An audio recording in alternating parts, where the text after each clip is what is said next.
दो तरीके से शैतान गुमराह करता है, एक सियासत के जरिए से और दूसरे उलमा के जरिए से। और ये दोनों का कॉम्बिनेशन होता है कैसे?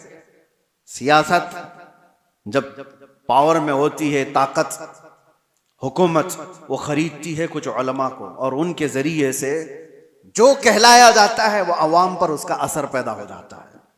हत्ता कि मैं देख रहा था एक इंटरव्यू को, हैरत होती है, आपके पास बहुत सारी चीजें आती हैं, साइंस प्रूवन है, साइंस प्रूवन है। क्या है मतलब?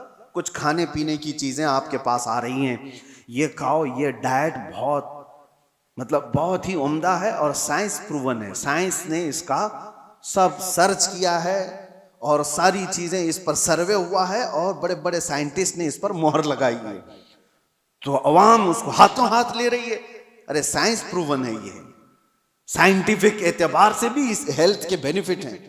मैं देख रहा था कई साइंसदानों को तो हुकूमत खरीद कर रखी हुई है, बड़े बड़े पैसे वाले लोग इनको खरीद करके रखे हुए हैं।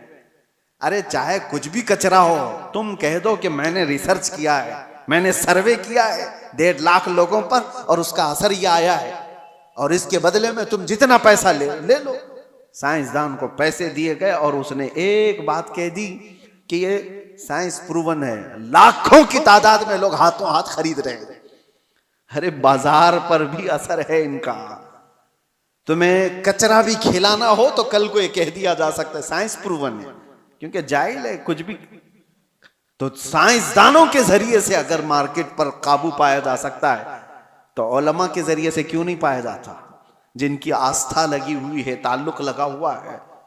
तो मेरे अजीजों, आखिरी बात कहता हूं, मुझे ये बात उस वक्त पता चली जब मैं लोगों से राब्ते में नहीं था। आप समझ सकते होंगे, कुछ ऐसे उलमा के चेहरे सामने आए, अल्लाहू अकबर, जो माहाना तनख्वाह लेते हैं, माहाना तनख्वाह लेते हैं सिर्फ और सिर्फ बड़ी ताकत के हिसाब से लिखने पर और बोलने पर और कौम की मुखबिरी करने पर। नामवर लोग हैं, पढ़े लिखे लोग हैं, तनख्वाह मिलती है, बड़े बड़े ताकतों से पैसे लेते हैं, और सामने हमारे चेहरे आए, जमीन के नीचे, पैरों के नीचे से जमीन खसक जाए कि ये तो इतने अच्छे चेहरे दिखे जाते हैं। हाँ, इसीलिए मेरे अजीजों कि इनके कलम से, इनकी जुबान से लोगों पर वही चीज डाली जाए जो हुकूमत चाहती है।